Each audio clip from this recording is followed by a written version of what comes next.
안녕하세요. 오늘 딥다이브는 여러분께서 보내주신 신학 자료들, 이걸 좀 깊이 파고드는 시간입니다. 네, 반갑습니다. 죄의 시작, 인간의 책임, 그리고 아사셀에게 죄의 의지를 돌려보낸다는 이 개념, 이게 참 독특한데요. 네, 그렇죠. 정말 흥미로운 내용들이 많더라고요.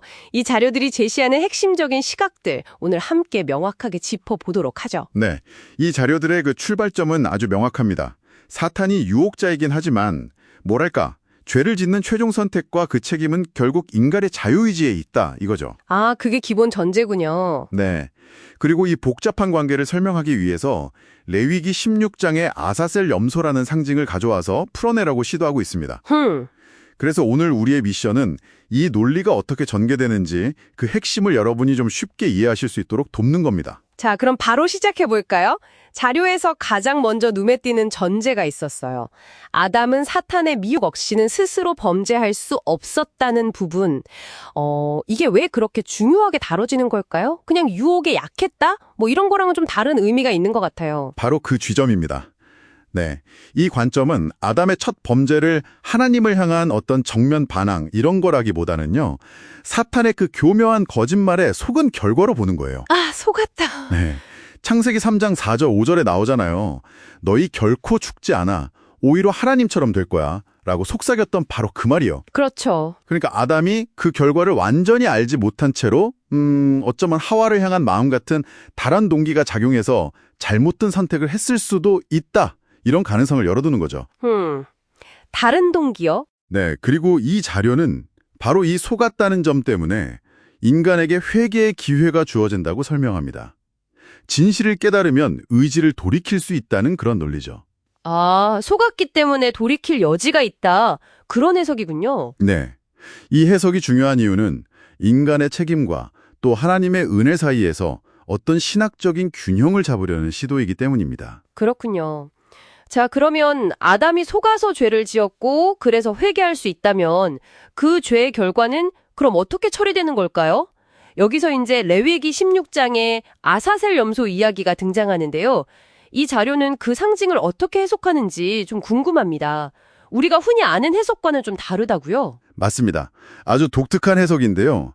보통은 죄 자체를 염소에게 이렇게 넘겨서 광야로 보낸다 이렇게 생각하잖아요. 네, 그렇죠. 보통은 그렇게 알고 있죠. 근데 이 자료는 그게 아니라고 주장합니다. 아사셀 염소에게 보내는 것은 범한 죄가 아니라는 거예요. 아, 죄 자체가 아니다.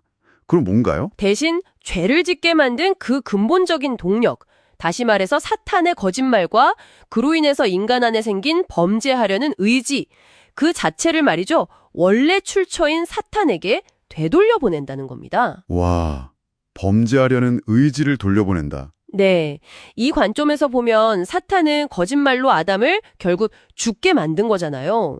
영적으로 또 에덴에서 추방되게 만들었고요. 그 책임의 대가를 지고 무적행, 즉 형벌과 심판의 장소로 가게 된다는 그런 상징으로 풀이하는 거죠. 와, 죄 자체가 아니라 죄의 뿌리, 그 의지를 돌려보낸다는 발상은 정말 새롭네요. 그렇죠. 좀 신선한 해석이죠. 결국 책임은 각자에게 돌아가는군요. 사탄은 속인 책임, 인간은 선택한 책임을 지고요. 네, 맞습니다. 이 자료들을 보면 계속해서 하나님의 자유의지 존중을 강조하는데요. 이게 심판이나 구원과는 구체적으로 어떻게 연결되는 걸까요? 하나님은 창조물의 자유의지를 절대 침해하지 않으신다는 것. 이게 이 자료들의 아주 일관된 핵심입니다. 네. 네. 그래서 강제로 회개시키거나 죄를 그냥 없던 일로 하지 않으신다는 거죠. 모든 심판은 각자의 자유로운 선택의 결과이고요. 선택의 결과다. 네. 그리고 이것이 공개적으로 드러나는 이유는 하나님의 결정이 공정했음을 모든 존재가 납득하게 하기 위함이다. 이렇게 설명합니다. 아, 공의를 드러내기 위해서? 그렇죠. 그리고 예수님의 피를 통한 대속, 그러니까 죄값의 대가 지불은 오직 회개하는 이들에게만 적용된다고 보고요. 이건 역시 창세전부터 이미 계획된 하나님의 구원 방법이라고 보고 있습니다. 회개하는 자에게만. 네. 심지어 사탄의 유혹마저도 어떻게 보면 인간 안에 숨겨진 문제들 있잖아요. 예를 들어 이 자료에서는 아담이 하와를 향한 마음을 하나님보다 앞서온 것을 일종의 우상숭배처럼 지적하기도 하거든요. 아, 하와에 대한 마음이 우상숭배가 될 수도 있다? 네, 그런 관점으로 보는 거죠. 그런 숨겨진 문제들을 드러내고 궁극적으로는 십자가 사랑을 통해서 인간의 자유의지를 온전하게 하시려는 하나님의 덕금 그림 안에서 허용된 것으로 해석하는 경향이 있습니다. 와, 정말 깊네요.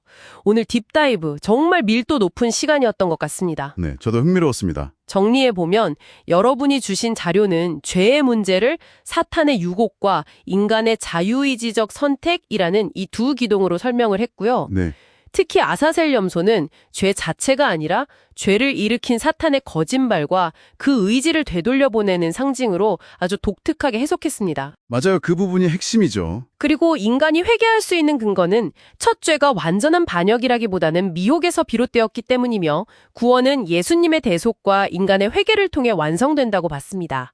네, 이 자료들은 처음부터 끝까지 하나님의 절대적인 자유의지 존중 원칙을 강조하고 있습니다. 심지어 죄의 발생 자체도 궁극적으로는 자유의지를 가진 존재를 완성해가는 어떤 과정의 일부로 보고 있는 듯해요. 과정의 일부다. 네. 여기서 한 가지 더 깊이 생각해 볼 질문을 여러분께 던져보고 싶습니다. 이 자료의 시각처럼 만약 자유의지가 처음부터 실패와 죄의 가능성을 품고 있어야만 진정한 자유의지일 수 있다면 그렇다면 그 자유의지의 완성이란 과연 궁극적으로 어떤 상태를 의미하는 걸까요? 아, 완성된 자유의지란 무엇일까? 네, 뭐랄까 스스로 더 깊이 탐구해 보실 만한 그런 질문인 것 같습니다. 오늘 딥다이브는 여기까지입니다. 함께 해주셔서 감사합니다. 네, 감사합니다.